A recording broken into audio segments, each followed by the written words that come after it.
Okay, so here's a question. You're walking down the street, you're a tourist. You have your camera, your map app is open, you are minding your own business. And somehow, you almost end up in handcuffs. Wait, like, actually?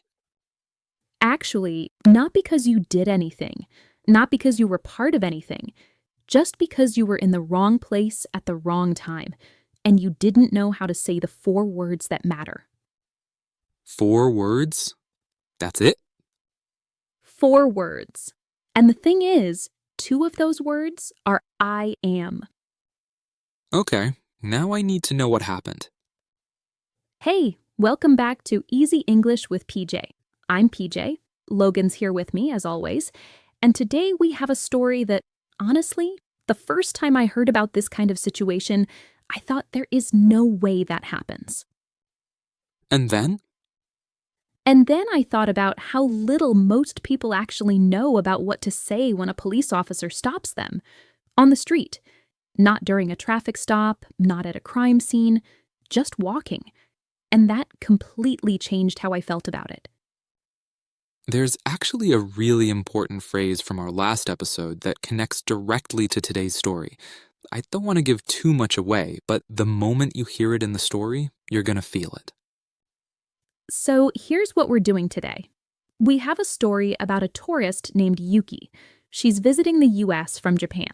It's her first trip, and she walks into a situation she didn't see coming at all. And the question I want you to hold on to while you listen is this. At what point in the story does Yuki finally say the right thing? And what does she actually say? Keep that in your head. The answer is in the story. Let's go. Excuse me, is this the way to the museum? Yeah, it's about 3 blocks that way. Are you a tourist? First time in New York. Yes, from Japan. This is my first time in New York. Oh, nice. Welcome. Just a heads up, there's a protest up ahead. Nothing dangerous. Just a lot of people and some noise. You might hear some shouting up there. A protest? About what? Immigration. People are pretty upset about it. You'll be fine if you just walk around. Okay, thank you. Yeah, enjoy the museum. I will. Thank you so much. Ma'am, stop right there. Oh, me? Yes, you. Step over here, please. Okay. Is something wrong? You were just talking to that individual. How do you know him? Oh, I don't know him. He just gave me directions. She asked me where the Met is. That's it. What's your name? My name is Yuki. Yuki Tanaka. Where are you from? Japan. I'm a tourist. Do you have ID? Yes, I have my passport. Let me see it. Here. Is something wrong? I was just asking for directions. I understand that.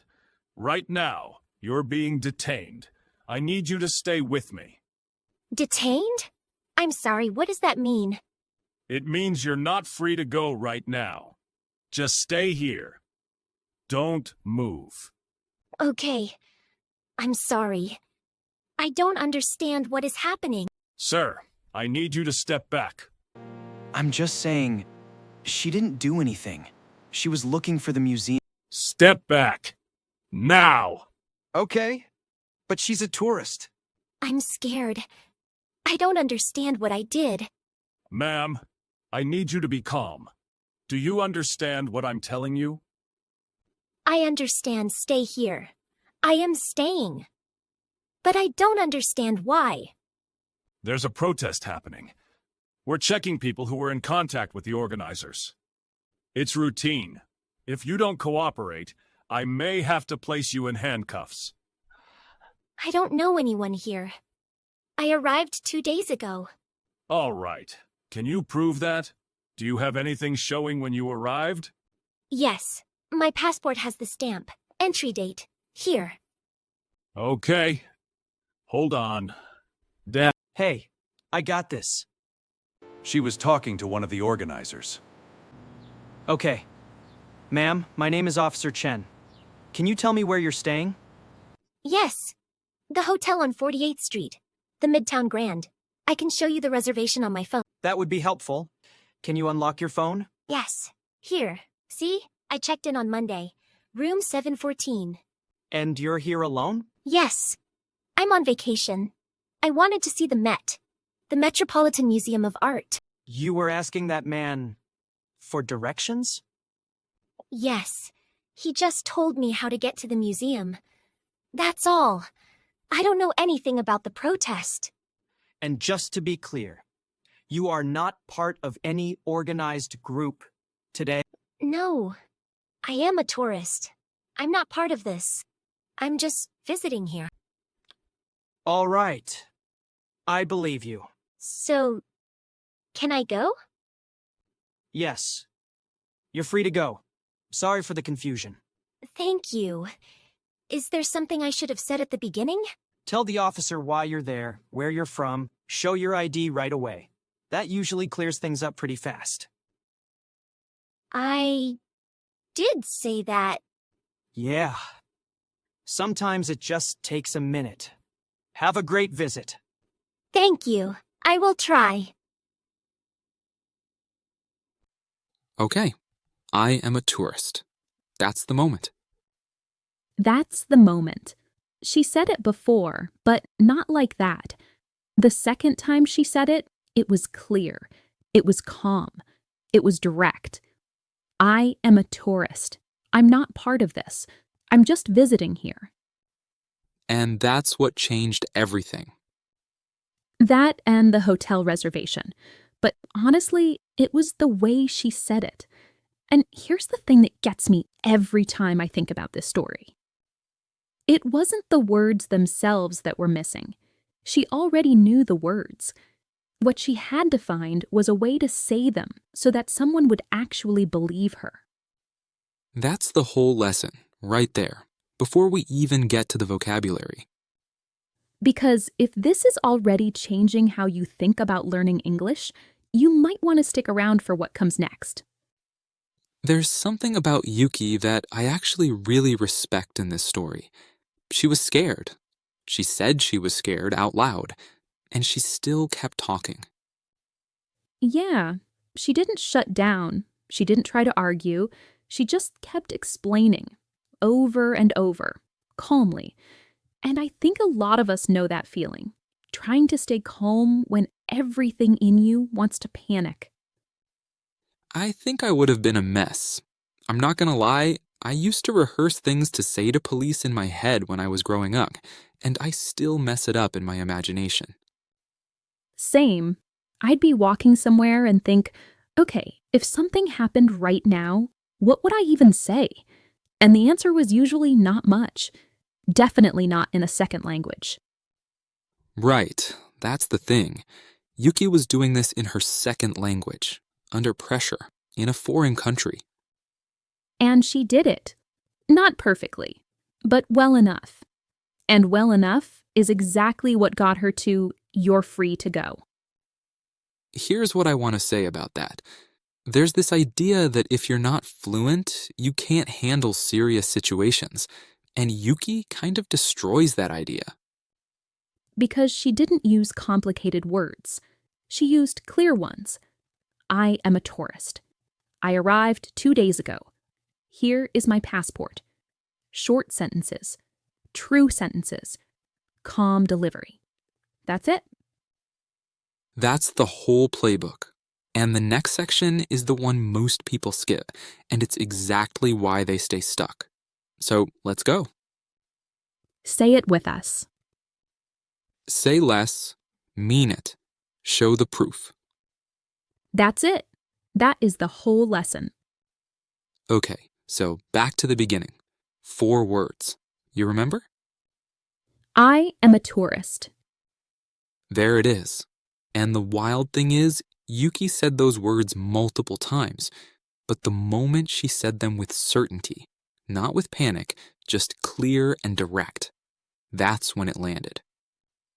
The words were always there. What changed was how she delivered them. And that's not a fluency thing. That's a confidence thing. And confidence comes from knowing what to say before you need to say it. So the listening question was, at what point does Yuki say the right thing? And what does she say? And the answer is, it's not one moment. She's saying right things the whole time. But the turning point is when Officer Chen asks if she's part of any organized group. And she says, "No, I am a tourist. I'm not part of this. I'm just visiting here." That's when Officer Chen says, "All right, I believe you." And from there, it moves fast. Because she was calm. Because she had evidence. And because she kept repeating the truth until someone actually listened. Here's what I want to ask you. If you were Yuki in that moment, which part would be hardest for you? Staying calm, finding the right words, or proving where you were? Drop it in the comments, because I genuinely think the answer is different for every person, and it changes depending on your background and your level. We want to hear yours. And if you've ever been stopped somewhere while traveling, anywhere, and you didn't know what to say, share that story.